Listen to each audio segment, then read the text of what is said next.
Tuesday night is the Poetry Corner. The same usual thing every Tuesday. We do this. We got a great show tonight. A lot of poets here tonight. Packed house, which is a good thing. So we're going to get the party started off right.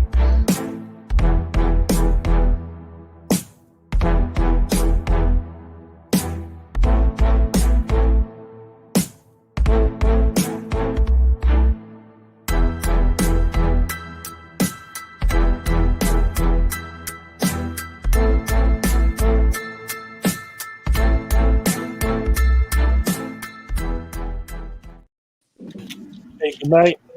Welcome everybody that can join us for a very interesting weather day outside. It's a little rainy on the East Coast, a little crazy. So hopefully everybody's safe on Tuesday night. As usual, we do the Poetry Corner at 8 p.m. And tonight we have a full house of poets. Hold on 1 second, because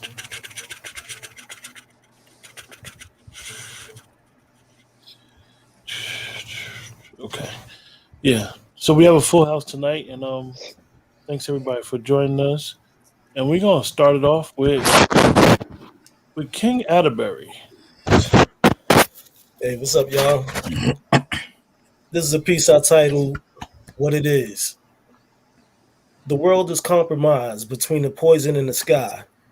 Now that the land is feeling dry, some can see the earth cry. There's a dilemma inside the center where lab tests are born. Oaths are being taken on old Bibles that are worn. Now that society is masked by view inside of a glass. Population control kept check gauges on the raft. Citizen opinions been local, global, and unclear. What they threw inside the air is man-made, engineered. What we fear is an unknown enemy. Shit just offended me. My distilled energy is built from a community. Love inside a conscious of blood inside my physical. Fight against a world that might want to get rid of you. Protect what's left, never project the story that's guessed. Isolation through patience, my day of rest is flexed. Hydrate on a good one, drink fast with an outcome. Don't contemplate on the problem, elevate from the bottom. King. Yes, sir, bro. All right. Start us off right. Okay. Adrian. All right, this piece is untitled. I think the world is on a sure road to hell. What will it take to rid the world of these viruses? Our children are getting sick, and some have died. A father was on television begging everyone to mask up as his child lay dying. Oh, how this man cried. His grief affected me so bad, left my heart heavy and sad. And when we're asked to click at a ticket, no one said a thing. Now those same people have COVID and begging for the vaccine. Others are protesting the government is taking away their civil rights. Really? What will it take for those to see that this world may be turning into Armageddon? The cicadas have come out after 17 years. Now the viruses, Delta and Lambda. Biblical? I think so. What is wrong with the world? Nothing. It's the people that's in it. And that's that piece. Wow. Yeah. All right. That was deep. Yeah. Okay. We touching the world tonight. Yeah. Okay. Okay, well, you know what? Hey, we're gonna rock off with you, Poetic. All right. Title of this piece is called Show Me Your Eyes. Show me your eyes, and I'll tell you what makes you cry. The world can be a cruel place. Events unfold to put odds between each race. Humanity seems to be lost. You bleed red, and I bleed red, but at what cost? A disease so deadly, taking lives rapidly. When I see the world, I still have hope. Some way, somehow, we can cope. Eventually unite to come together to do what's right. But what is right or wrong anymore? Violence, hate, and so much more controls the way we view the planet we all call home. Yet we cry, I'm in the dark, all alone. hoping our last heartbreak will lead to love's winning streak. The monster within breaking free to indulge in sin, only worrying about self-preservation in a world with hoping for revitalization. With deep-rooted penetrations of hate, heat signatures that radiate how money, power, sex, and greed consumes the wicked hearts of men who need to feed on the thoughts of mankind. That would give way to humankind. Communication or perception often causes disruption of what some would call simple logic, while hurting others is tragic. I now know what makes you cry, but please show me your eyes. And that's that piece. Beautiful. All right. Okay. That's what's up, bro. Thank you, bro. Beautiful, beautiful. Definitely on that. All right, Gina Stone, we're gonna fly in with you. Okay. I'm gonna title my first freestyle "The Village." I was recently asked what happened in the Black community. There was a time when the village was a necessity. Some people didn't even realize that a village was even a part of who we used to be. But the reality for me is I'm 4 generations deep. See, the people who helped raise my parents had a hand in raising me. My parents and I helped raise my daughter together. We're the village, and that's why. That same village is now helping my daughter raise her children. They're my mother's great grands, and between me, her, their mom, all of us, we realize that we have a responsibility for these children to be able to thrive and to grow, not to just merely exist and every day become another day older. I want them to be productive members of society and to believe that in themselves they're enough and that they have strength. I want them to look in the mirror and to see that they have greatness that has been instilled in them generations deep. I don't know what happened to our community as a whole, but I know in my family, we have been holding on to the village, that mentality, and making sure that all of the children get the tools that they need. It's not like it's an impossibility, nor is it a task that is too daunting for us all to take on, but it's a necessity. You may not even be a parent, but if you have children in your life, you have a responsibility to make sure that they grow up right, that they're being instructed in the way. And a lot of times people think that just has something to do with religion, but it does not. And I must say that being decent, being nice, being kind, being generous and compassionate are all things that children need to have instilled in them. They may not find it from anywhere else, and if they're looking to social media, the TV, or their friends, they'll end up lost. So we have to be the village at all costs. In peace. Yes, indeed. All right. Yes, indeed. That's what's up. Okay. All right, Brian, we're gonna pick it up with you.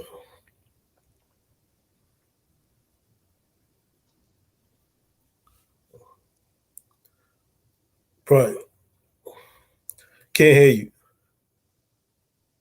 Unmute yourself. I'm sorry. Yeah. First I want to say, we need to all support each other. When we give a like or something like that, or we say, hey brother, good job, you did something great, that's not enough. You know what I'm saying? So I just want to throw this out here. You know what I'm saying? Well, man, King, you know what I'm saying, in his latest book. and we all, and everybody listening in the audience should at least have 2 to 4 copies. You know what I'm saying? Appreciate you, brother. I'm halfway done with it. It's pretty good. Oh, Definitely thank you. Pretty good. Appreciate you know that. what I'm saying? You know how you do. I'm gonna go ahead with a piece called Anyancha because I noticed the subject matter was somewhere in the world, so I thought this was exotic enough. It's about an Indian friend of mine across the world. Ayancha. What past glory, what marvelous feat was attained to earn such a child? She travels like a wish through honeycombs of parallel worlds to find us, to touch our hearts. She wears her tiara within in humbleness. It is the beauty of her inner world we see. A lighted soul waiting in dark waters is she, a lighted temple on the shoreline of prayers. From brilliant cities lit on crystal lakes and rivers, she is the nightly observer, the twilight watcher. She understands and is accustomed to loss more than a child should know in any measure. She is the courageous one in a fearful time. The festivals and holy days have quieted. Sickness has increased the earthly vessels forsaken for eternity, creating grim lily pads in the river Ganges. Alongside swaying candles and water that glow and flicker at dusk, alongside frankincense and jasmine-scented flora afloat in leaf cups. Now is the time for filling the ranks of the ancestors. This is where angels are made, to now know the secrets of men. What past life glory, what marvelous feat was attained to earn such a child? She travels like a wish through honeycombs of parallel worlds to find us, to touch our hearts. We are the wayward pilgrims, lost in dreams. We are the refugees seeking to worship, the lonely poets, observing time, strung together in spirit like pearls, strung together in spirit like tears. For it is the children who are unjustly charged to make the world a better place when they have not yet lived. In peace. Thank you. All right, bro. That All was right, bro. nice. That Right, was bro. beautiful. Raise it That was up. nice. That Yes. was nice. Oh, Love man. that. Good. That was definitely good, man. Yes. Thank you. Okay, Danielle, we're gonna rock with you right now. Okay. I call this Dear Future King. Dear Future King, though many desire to sit upon your throne, this spot was designed for royalty. So I clear the path for you to claim your seat, and rest assured, I am your lady in waiting. Patient as ever to greet you in your royal chambers, as thoughts of you bring fantasies and feelings of pleasantries through my body. These locks are grown for your fingers to run through. You are my king. And it doesn't matter what road you choose to travel, inevitably we are destined to be. See, everyone is meant to be with somebody, and you are my match to my royalty. I am your queen. So understand that I loved you before time even began. And with all the obstacles we faced and worked our way through and overcame, they were just the twists and turns of our puzzle pieces we were learning to fit together while being molded to fit together. Dear future king, know that when you get here, your crown will fit perfectly. And bow down, this is your coronation, the time for elation. Wise beyond your years, yet open to continuously gain knowledge. Beyond all doubt, beyond all fear, you've proven yourself. Now step into your power and take your rightful place, my future king. Your kingdom awaits. And that's that piece. That was All right. nice. Yes. Lift it up. Nice. Thank you. Thank you. That was real nice. I like that. Thank you. Thank you. Hey, Mr. Brian, I have a question for you. What is the current state of poetry? The current state of poetry, I think, is they're listening to us right now. So we got about 5 years to get our best work in. America's listening. You know, sometimes America don't listen to minority poets. You know, they're like, I don't want to hear that. I don't want to hear that. But right now, since the young lady, Amanda Gorman, She did the White House thing. She did the Super Bowl thing. Poetry's hot right now. So if you're a minority writer, you got about a good 5 years to put your best foot in, and then that door might be closed again. You know what I'm saying? So you got to be alert. So I think the current state of poetry is hot right now. All right. So you feel like we kicked in the door, huh? Well, our ancestors kicked in the door. You know what I'm saying? Like, I mean, you can go back to the 1700s. You know what I'm saying? With like Phyllis Wheatley. You know what I'm saying? You got the Renaissance. You know what I'm saying? Langston Hughes and all them brothers and sisters back then. Right. And then the 70s, Black and I'm Proud. It goes in waves. So America's ear isn't always on us. You know what I'm saying? You really have to like understand where you are as an artist and as a business, And so what I'm saying is right now it's hot. We got a good 5 years. So get your best work, get it out there now. All right, that's peace though. I appreciate that, man.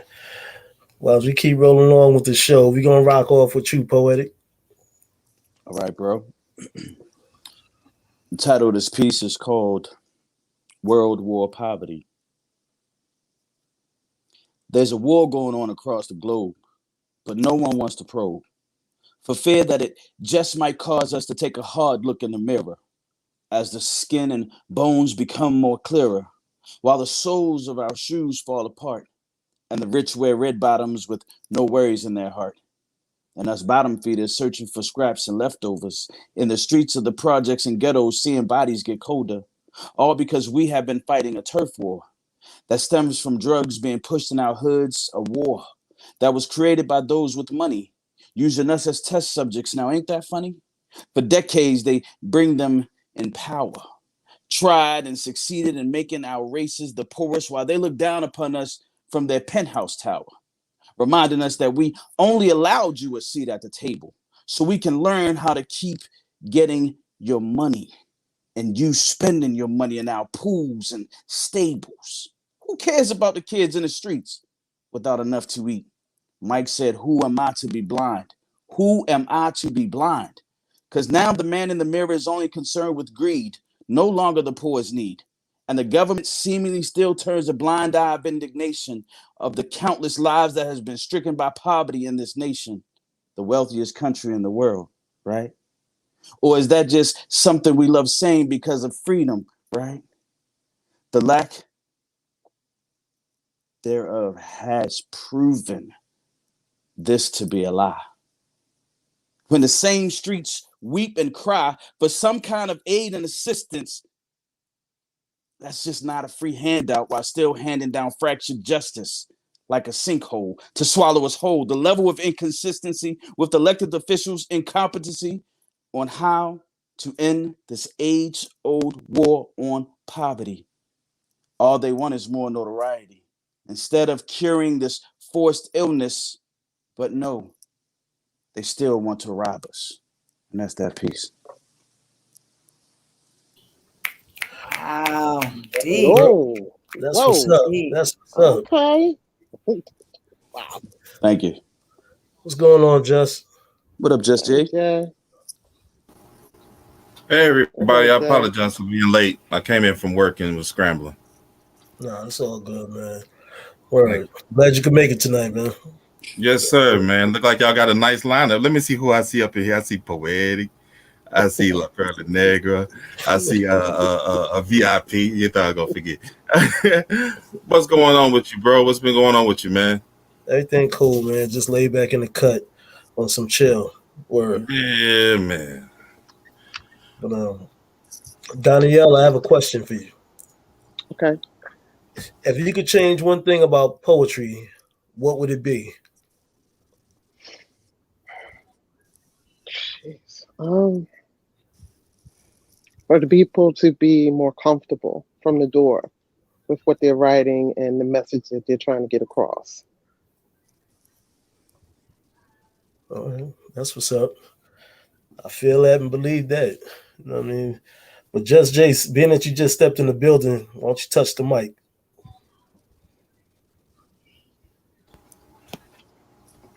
Appreciate you, King. I appreciate you too, man. Our love was once a wide open highway. There was previously a spacious road that was started by kids cutting this way through the grass. To hear it is a comical distract. It's all abstract until it is your story that is being told. A thin line is cold that precipitates volatile venomous spits, and they drape like icicle sticks from high up atop a bottomless pit. And the path is slick, and each step is a slip with no handrails to grip. It's like unknowingly going on a one-way trip to the precipice of Everest without a stitch to protect from the elements. My love has dragged me here naked. How could this once love that I vigorously pursued turn about to hunt me? And every shot near my head ends with, I tried to miss. That's her way of saying, you promised me happiness. Oh, why has my treasure that was sweet to the palate become face-twistingly bitter with extraness? It all reeks of excrement. My heart groaned between screaming expletives as it drops and shatters, with no one to pick it up. So I dust myself from my emotional dirt that I left with my blood. What is my worth? Alive but under the earth. Put it this way. If the sky is positive, the ground is neutral, then my graph should surely read negative. In this place where I am, there's sure to be raindrops there, because I am underwater with my constant companion despair, strapped to a chair at the bottom of the Marianas. I have killed her honor by not being honest, and it is her pain that makes my heart break. She screams, pay attention in class. But the lesson is the handwriting on the wall. In peace. My brother, Dope, Just Jay. Thank you. definitely, Appreciate it. definitely on one. All right, Ms. VIP. I did this piece last week called Poverty. Riding downtown in Florida one day, I see the homeless, maybe the hopeless be, out in the streets, almost every corner, sleeping under bridges. I wonder why are abandoned buildings not shelters or even homes for them? There are too many places that those in power can use. Yet the system they always seem to abuse. Buying what they want, begging for what they need. Poverty, it's a worldwide crisis. Priorities are out of order. But other than food stamps and medical assistance, what can people do? Someone needs to advocate for them, to contact representatives, to use the places for the homeless, mentally challenged. No wonder the world's unbalanced. Seems the more poverty there is, the crime rates increase. Because if you aren't clean, can't talk properly, you aren't working. But still they be. Homeless, hopeless, you see. Condoms, pipes, baggies litter the streets. People drinking, getting high to escape the fact that their lives aren't straight. Poverty hits hard. I wish it never existed. The rich get richer, the poor get poorer. The world is twisted. Yet, as I drive downtown, I see poverty, the homeless, hopeless, maybe. And that's that piece. Oh, man. Yes. That was beautiful. Yes. Oh, Thank you. definitely dope all by itself. Yeah. Brother Poe, I got a question for you. Yes, sir. Why poetry? Why poetry? Hey, man, listen. Poetry because she doesn't ridicule me. She doesn't chastise me. She doesn't hurt me. She doesn't care if I'm right or wrong. She never looks down upon me. And she allows me to be free. She allows me this awesome freedom to be able to express what I'm feeling. Thanks. Well Hey said. man, I heard you go through all those emotions in your pieces, man. I kind Well of find said. that to be the incorrect, including the freedom. That's what's up, man. I appreciate that, though. Appreciate it. That was Appreciate it. definitely well explained. All right, as we keep on moving, we're gonna rock on with you, Brian. All right. We'll go back to one of the anthologies I was involved with last year. I don't know if you can see it. It was for to fight COVID, or to raise funds for COVID. The name of the piece, it can be found on Amazon, by the way, but the name of the piece is Daddy's Hands.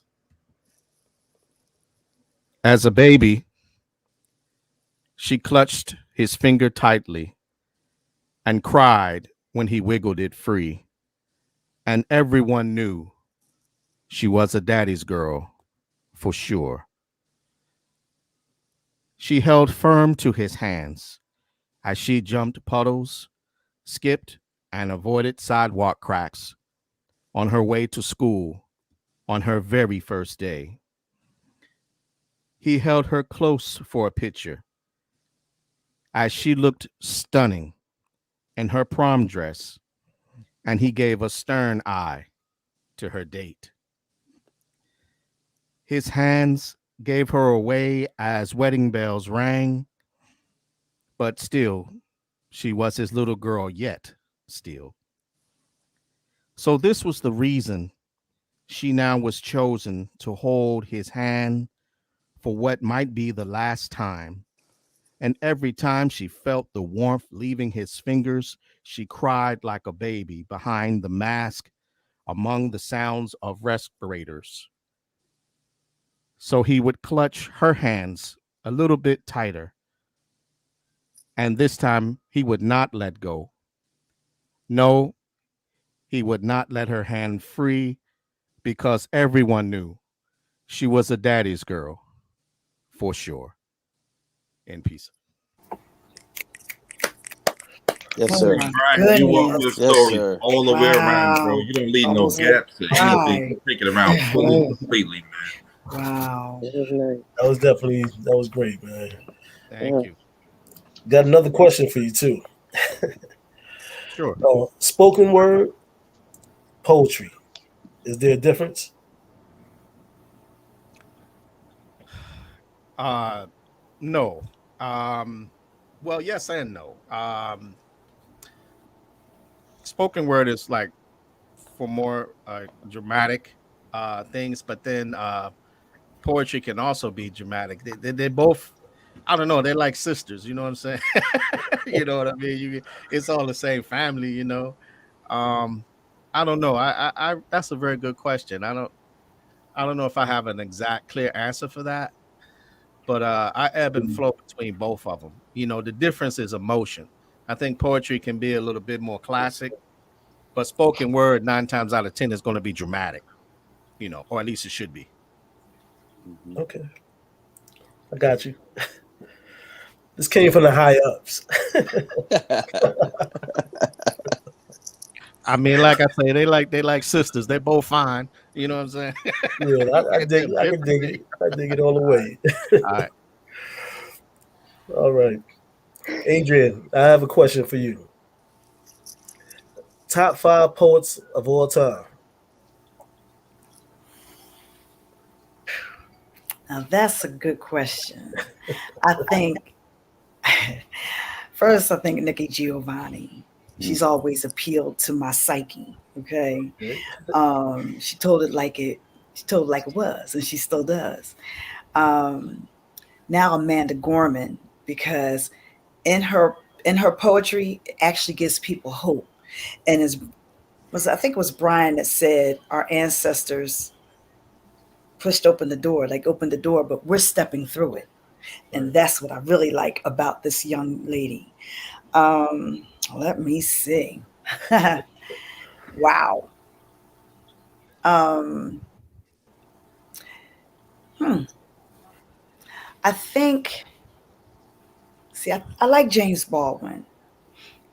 I like the way he describes things. He's very descriptive and yet very blunt, like bam, and he hits you. And I don't think I could go past that, not unless if you like in the past for me would be Robert Browning, or Elizabeth Barrett Browning. I'm a love bug, so I really like them. Right, so I think that's it. I appreciate your answer, and I'm pretty sure the higher ups will agree with me. I guess I'll be keeping my job. So That was a tough one, VIP. Mm-hmm. That was good though. All right, Danielle, we're gonna rock off with you. Oh, okay. All right. I got an older piece here. It's called "We Must Go Back to Change." I don't know about y'all, but I like real human contact.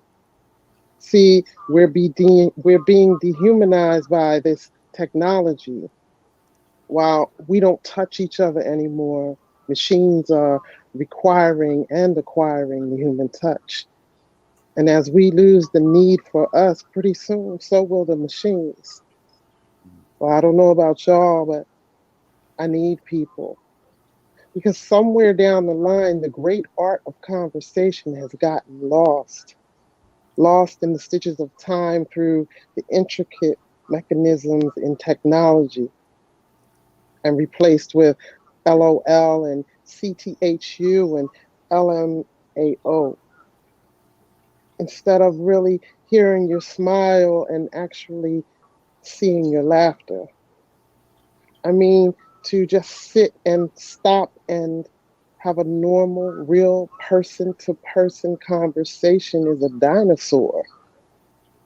Well, I don't know about y'all, but I like the sound of a person's real voice instead of that tap, tap, tap, tap, tap on the screen. And I don't know about y'all, but I like the vibrations of your spiritual energy within my proximity. And I don't know about y'all, but I love that skin on skin and that body to body, and just kiss me and just smell you and just touch me. Really, just touch me. We're so out of touch, so far from touch. We must go back to change. And that's that piece. Thank you. Yes. Thank you. Thank you very much. That was real good. I like that. Thank you. Right inside the soul. Thank you. Just Jay. Yes, sir. Question of the night for you. Okay, if you could listen to one poet all day, who would it be? Oh, that's difficult, man. I don't even know a lot of well-known or accomplished poets or great literary geniuses either. Basically, only people I know are the people that I go to their shows and venues. Epiphany being one of them. It's a few people in here from Epiphany. So if I told you people, they'd be shooting straight across. You know what I'm saying? They won't be shooting up. They'd be shooting straight across. I like to be challenged. I like poets that challenge themselves. Stan Phillips, he's a real good guy. You know, just to pick an oddball out of the way guy. Stan Phillips, I would really like to sit down and listen to him all day long and see the different type of ranges, the different type of techniques he'll bring to the table. And Stan, he quotes these quotes, and they be poetry in themselves too. And the way he lay it in, Stan is a walking delivery. All right. That's what's up. Yeah, I wouldn't want nothing to happen to you. You just like singling somebody out and they come gunning for you and stuff. I would hate to have to read across. For not singling somebody out there come gunning for you. Hey man, what the deal? So good answer. Good answer. You know what I'm saying? We gonna good answer. Good answer. Look, we're gonna continue on. We're gonna go with Gina Storm. So come through. Oh, I don't want to play this game. I'm scared for the question that might come next. So this is what I do when I come on Tuesdays. I wear a t-shirt that I have purchased from a poet or writer or someone who has a small business and they're trying to promote themselves. But tonight I have on a dress, and it has there's a woman with a African head wrap and hoop earrings, and she has an adornment on her neck that looks like a whole bunch of necklaces piled on top of each other. It's got pockets. I love anything with pockets, especially dresses with pockets. I think that my neighbors across the way think that I'm sanctified because they've never seen me wear pants. I'm not. I just love to wear dresses because that's what makes me distinct from men. Skirts and dresses, I feel like are my birthright. So I want to dedicate this piece to the woman who gave me this dress. It was a gift from my aunt that I refer to as my second mom.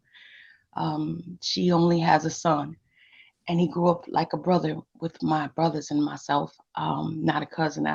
Sometimes you forget that we're just cousins, not to diminish the relationship, but the reality is this: he's my brother cousin, and this is dedicated to his mom, my Aunt Myra.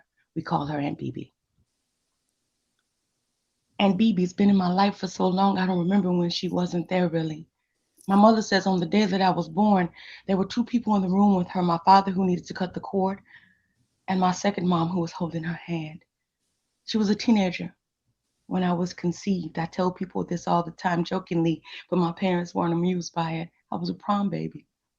If you do the math, they went to prom in the spring, and I was born in December of that same year, so I knew what had happened. They got married in September, so they were a married couple by the time of my birth. Second mom had been there, like I said, since my first day on earth. She had always had an affection for me, and I have so many cousins. I've lost some, but the ones that still remain keep this one thing in the front of their brain: I am her favorite. It's not a position that I picked for myself by any means. It just happens to be the way that we're set up, really. She needed a sidekick and a travel companion. I was always there and available, and there's been no time when I wasn't. I mean, I literally, at one point, shut down my home business, the daycare that I was running, so that I could fly with her to see my brother cousin in Florida. He was doing vending at the Orange Bowl and went to like the propane tank. Didn't realize that the gas had been seeping, and there was a fireball that escaped. It burned him severely. He shielded his wife, and due to the shirt that he was wearing, there was no internal injuries. But to see him was frightening. When we arrived at the hospital, I left her in the hallway. People always say that in our family, I'm one of the strongest people, and I don't believe it on any given day. But on that day, when I saw him with so much of his skin and his hair missing, I was frightened. I was hurt. I was scared. I was more than anything prayerful, because I knew that he needed us to be there, and I needed to be strong enough to hold her up when she saw her only child bandaged in gauze. So much of his skin was missing, y'all.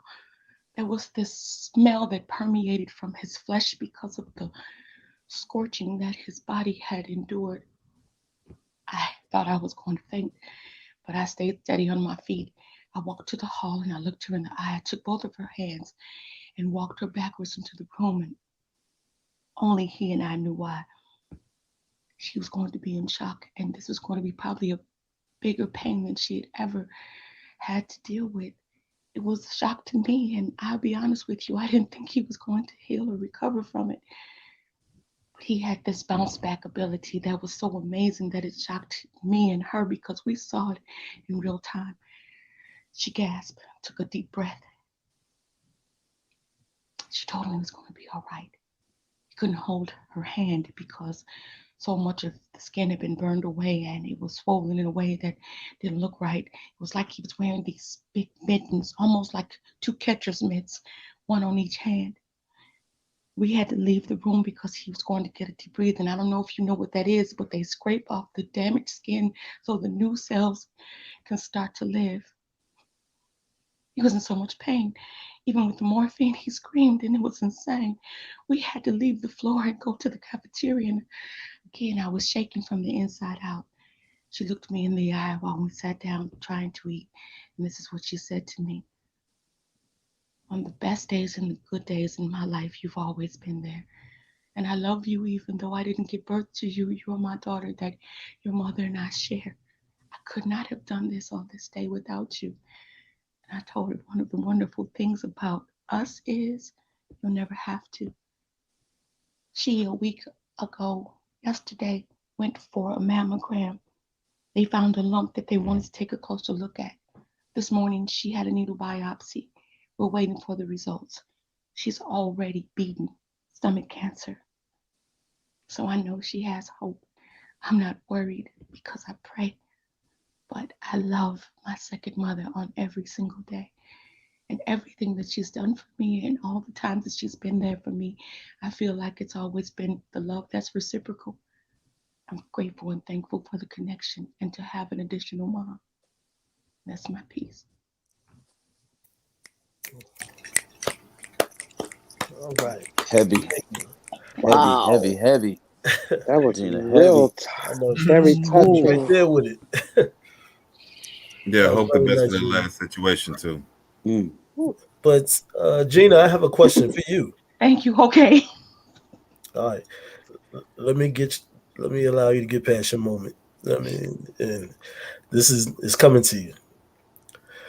You're doing a poetry show. Mm-hmm. Who would announce you? Like the MC that'll say the next poet come to the stage. I don't form the questions. It comes from the high ups. So. Okay. So that's what I'm thinking you're meaning. Like, I'm behind the curtain and the next poet is going to be me. And the MC who brings me to the stage would probably have to be somebody who knows me. I have a niece who's also a poet and a supporter of the poetry community. And we're not biologically related, but she's still my daughter's cousin. She's my first ex-husband's niece, actually, but she didn't divorce me. So Tila Shell, she has been my hype woman for many years. Sometimes she sees something in me that I don't see in myself, and she believes that all things are possible if I have a hand in it. So the person that would have to announce me would be her, because it would be genuine, it would be heartfelt, it would be grandiose, and be open and receptive to it. All right, that's what's up. That's what's Hey, up. big man. Good answer. Hey, McMahon. What a big check. Well, now as we rolling into the quarter on our Just Jay, you up next, brother. I'm up here trying to mute my mic. All right. This is a piece about some of the things that are going on in the community as far as poor people go, from a different perspective.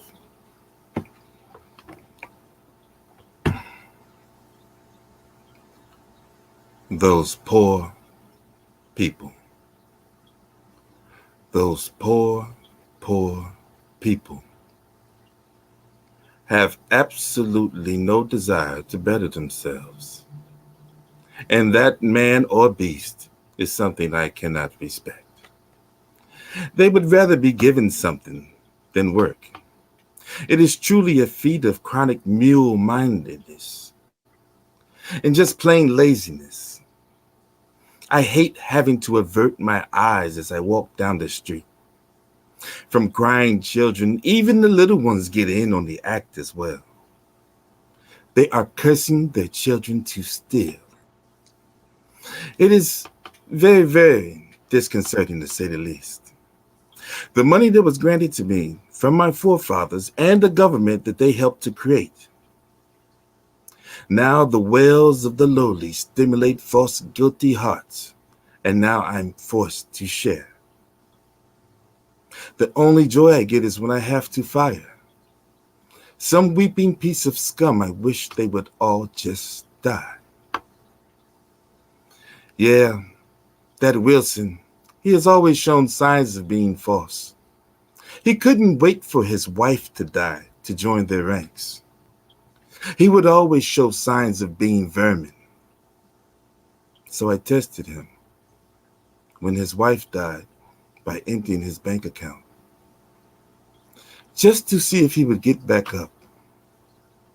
And just as I thought, he wallowed in this mire like the pig that he has always been. For how long must I put up with this? I utterly hate poor people. In peace. I remember this piece, my bro. Yeah, me too. That's heavy. I remember this Yo. piece. That was real good. Real good. I like that, Jess. Word. Thank y'all. All right. This is a piece I titled "Get on Your Mark." It's coming from an upcoming project with two of my family members. All right. Now or never has there been a poet born to MC.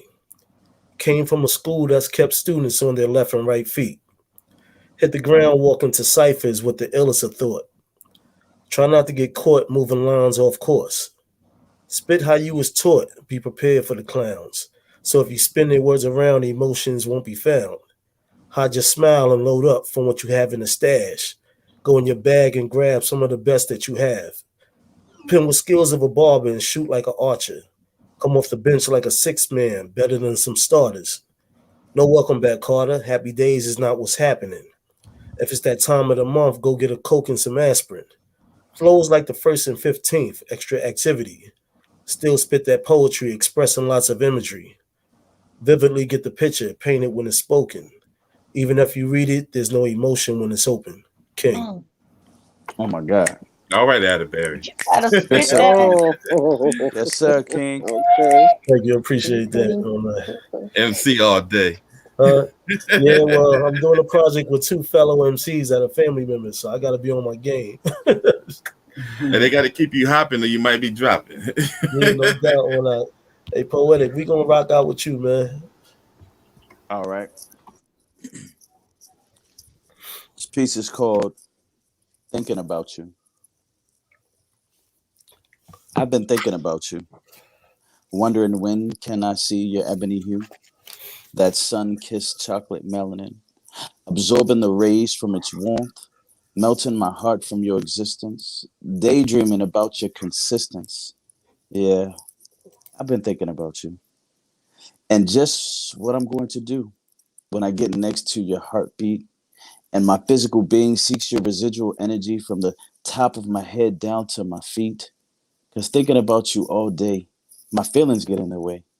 I try not to seem too anxious about what I want to be mine. I want to bask in your black sunshine. Tell the world you're my natural tan. Because she's the one for me, and I've been thinking about you. Waiting for you to tell me it's true. That your visions of a sunset included me, and you're no longer brokenhearted yet. That way I'm in love with love. I feel so excited to randomly have thoughts of your smile, and your softness seals the deal. I've definitely been thinking about you. Sad that all things I've been through could have been avoided too if I only would have met you. To show me my existence of real love, and I begin to understand why I have become so addicted to not just you, but the way I think about you. Would you? Could you? Can you? Will you? Give me just a little more to think about. Maybe show me how I should have no doubt. Give me more soothing sensations that makes love's vibrations. Let them ripple through my soul. Make me whole, because without you, I'm incomplete. Competent enough to say the words, yet fragile enough to stop defeat, because I've been broken. Yet my heart wants to open, all because of what is coming into view. See, I've been thinking about you. And that's that piece. Oh, man. All right, bro. Don't bring me no pain. Yeah, he always coming through like an archer. Nice. Okay. Very nice. A great night of poetry. King, you have an announcement you got to make, right? Yeah, we have a special show going on at 8:30 p.m. Eastern time this Thursday. So you'll be kept updated through the Poetry Corner Forum. and the Let's Talk group. So yeah, it's gonna be something nice. So great night, you guys. I thought the questions would catch you guys off guard. One of the things is that no, I'll explain that behind the scenes. But anyway, great for everybody to join the show tonight. Thank you guys, appreciate it. Make sure you follow these great poets on their social media platforms.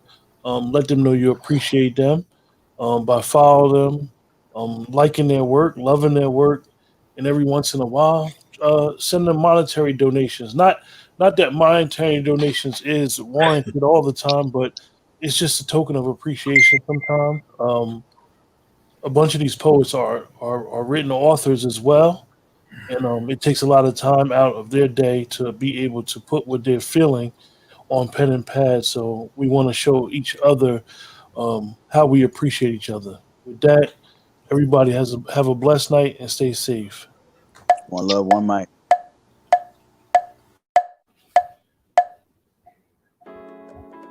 Thank you for listening. We hope you enjoyed today's show. Please continue to join us here for conversations on hot topics, interviews with special guests, and our featured programs such as the Poetry Corner, where you can hear dope poets from around the country creating that poet cafe vibe, and Crown Rules, our virtual book club on love, intimacy, and healthy relationships. Let's talk. We are everywhere you want to be. Follow us on YouTube at Let's Talk, Facebook at Let's Talk, and on Instagram at Let's Talk 1931. Have a suggestion? Give us a call at 570-795-4283. Or for business inquiries, please email us at ltalk5600@gmail. Let's talk. I wore to you, you wore to me, and we go together. Please don't forget